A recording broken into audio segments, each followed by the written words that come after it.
What are you guys doing? We are slapping each other in the face with a fish. Why are you doing that? Because we can. And it's free.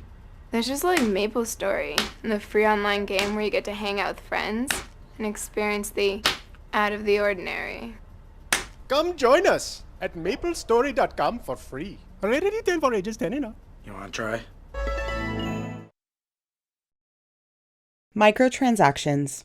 Love them or hate them, they've taken over gaming like glitter at a craft fair. Impossible to ignore, and somehow everywhere.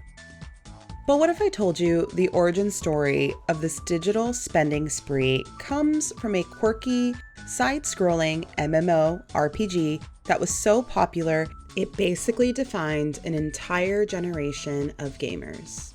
Enter Maplestory. But here's the twist. What if I missed it entirely?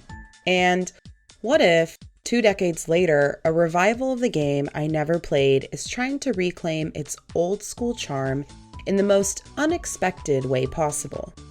Welcome to Artale. Let's dive in.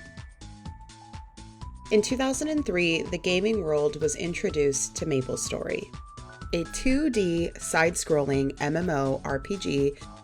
With its chibi art style and colorful worlds, Maplestory stood out in a landscape dominated by the gritty realism of games like World of Warcraft and RuneScape. Players weren't just fighting monsters. They were trading, chatting, playing minigames, and teaming up to take down massive bosses. And the best part? It was free to play. Well, kind of. This game pioneered something that would forever change gaming: microtransactions. Maplestory was like that friend who says they don't want anything for their birthday, but then sends you a wish list anyway. But confession time. I wasn't a part of this pixelated maple paradise.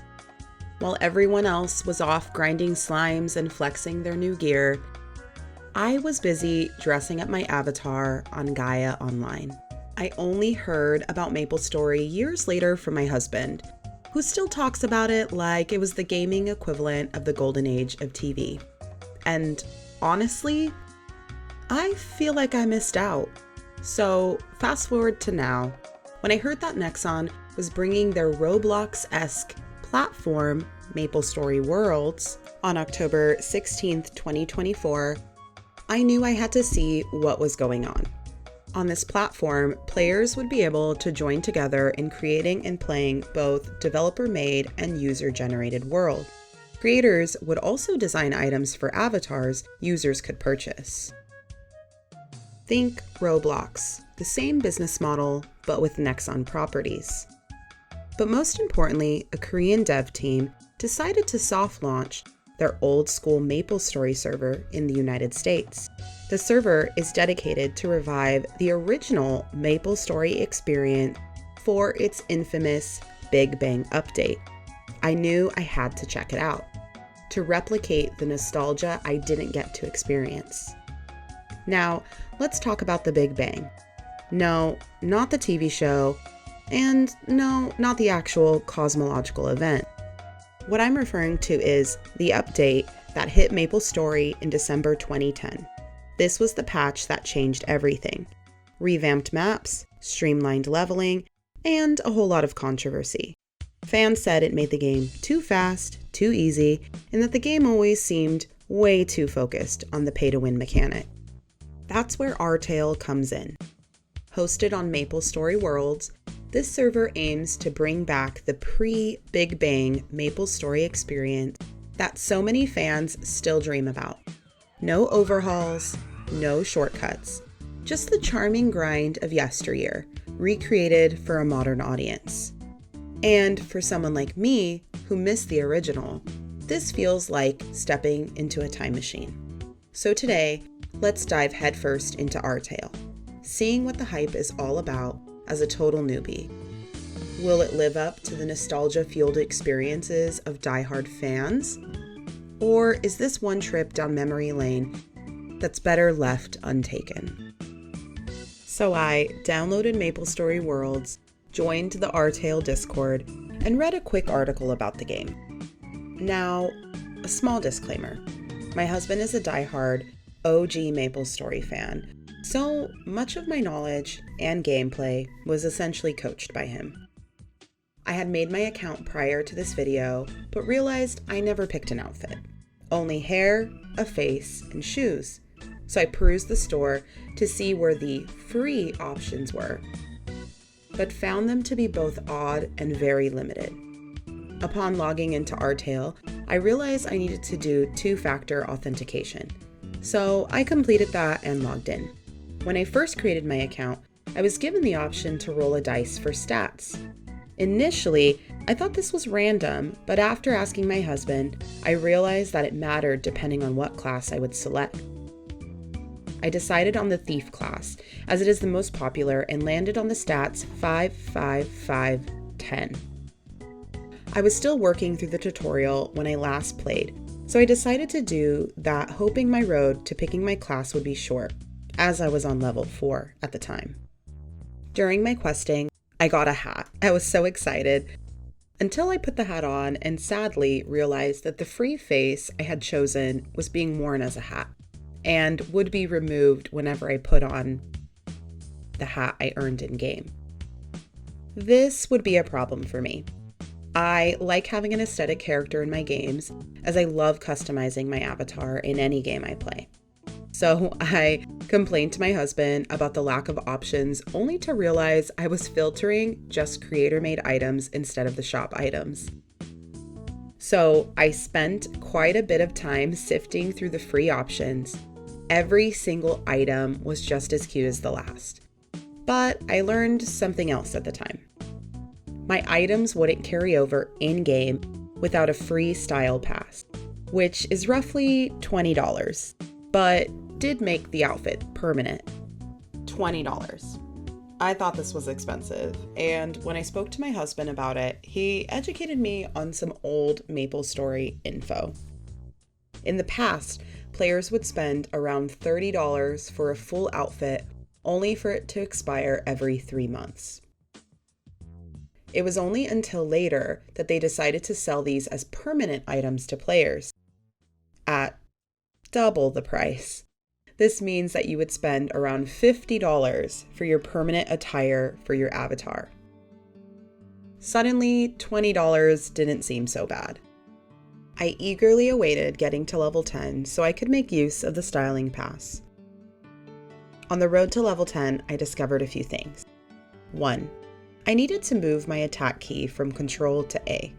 It's really easy to do that on this game, as you can adjust any of your keys with a simple user interface. I really appreciated that. 2. I needed to track my quests better, and saw that there was a quest helper button. This made my life really easy in tracking what monsters I needed to kill and what items I needed to collect. And 3. I was not good at remembering where the NPCs were. I roamed around the map several times until I found them. Luckily for a new player like myself, there are so many guides and wiki forums that I could reference. I, however, chose to do this the hard way and just discover these things on my own. If you look at my gameplay in the background, you can see me going from room to room trying to find these people. As I continued playing, suddenly a question came to mind. At what level am I actually playing the game? You see, at this point, the game started reminding me of old school RuneScape, specifically Tutorial Island, where players would learn the basic mechanics of the game. It seemed as though level 21 would be a good place to really identify the mechanics of Maplestory. I confirmed with my husband, who gauged that would be a good spot to truly start understanding the game, when suddenly he asked a question that made me realize something important. Have I leveled my stats? No. I hadn't at level 8 realized that that was something I needed to do. So with his guidance, I decided to level up my dexterity and luck. In fact, he had mentioned to me that he was worried I would ruin my character and have to start again. I had no idea what he meant, except for the fact that these stat points are not endless. So selecting the correct stats for the class you're hoping to be a part of is really important. For other players who don't have someone knowledgeable about the game like myself, I recommend looking this up before leveling your stats. I continued questing until I hit level 10, where I quickly learned that I would eventually level out of the quests. As a completionist, this was a tough pill to swallow, but I accepted this fact and moved on. This also meant that I didn't need to complete every single quest I encountered. In addition, I learned that I needed to go speak to the Dark Lord to pick my class. I picked thieving and decided to purchase some coins for other upgrades. I spent about $33 to get the styling pass, a pet, and the auto skill for my pet. I hate to say this, but I was instantly happy seeing the outfit I picked in-game with a cute pet who followed me around. It made my time grinding my level up feel less lonely. I also learned I could hotkey inventory items. Thank goodness, because I would need it. I began my training from stumps and kerning to mushrooms and Hennessy's. I leveled up to 15. At this point, I was focused on maxing out Lucky 7 and on increasing dexterity and luck. If I didn't have someone who played the game, I would have just allotted these points randomly, so I recommend using a guide, then trying to understand skill points and stats. My husband suggested at this point that I get a better weapon, so I took a pause and returned to Kerning's to do just that. The Steel Titan claws were not in the shop in Kerning's, so I made my way to the auction house. However, the auction house was broken, so I quickly changed channels only to find it was still not working. I learned I could craft the Steel Titans, so I returned to Kerning's to do just that. While in Kerning's, another player tried to speak with me. However, I somehow was unable to speak back. This is when I learned that I was trying to use the global chat instead of local. The global chat can only be used if you're level 21 and over.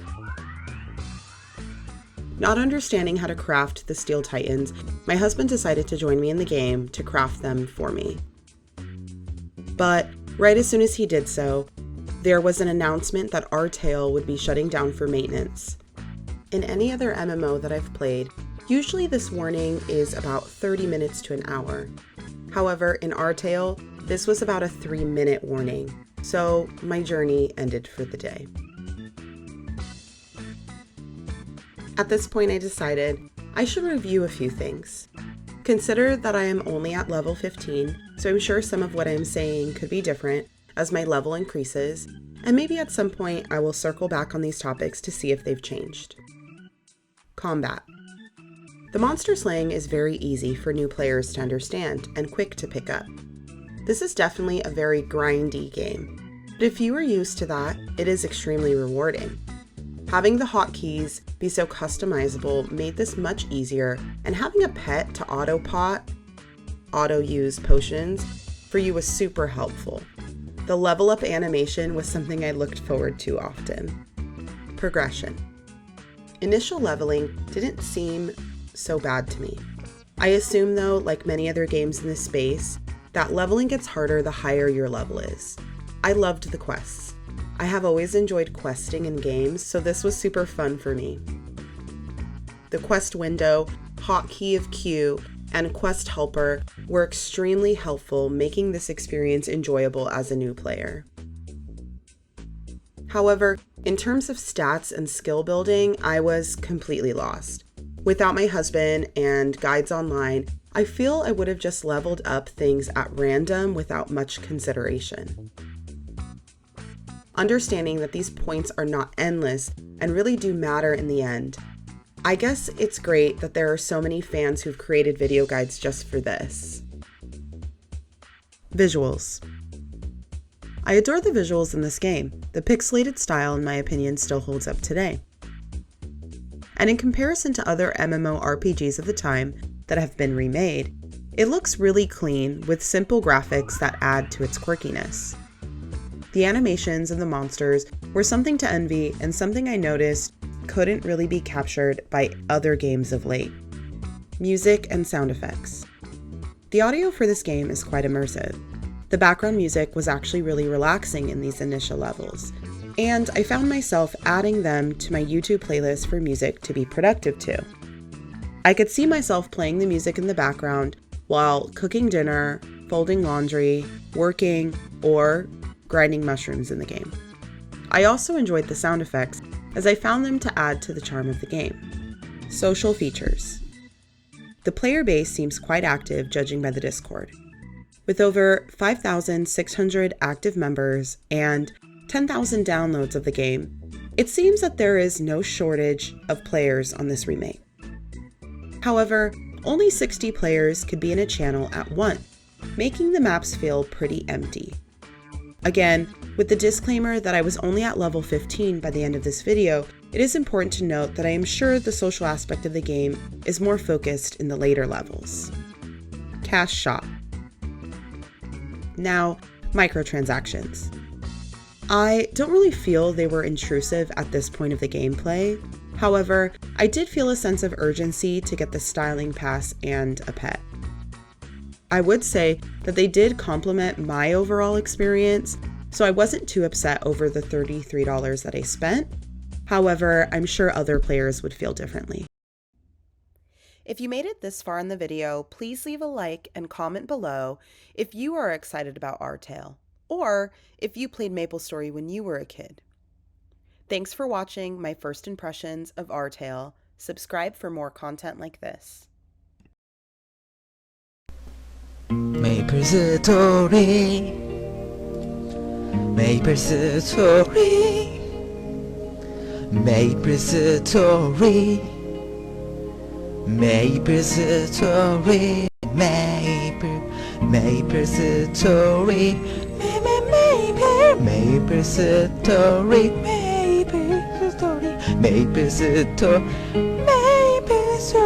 Maplestory, Maplestory,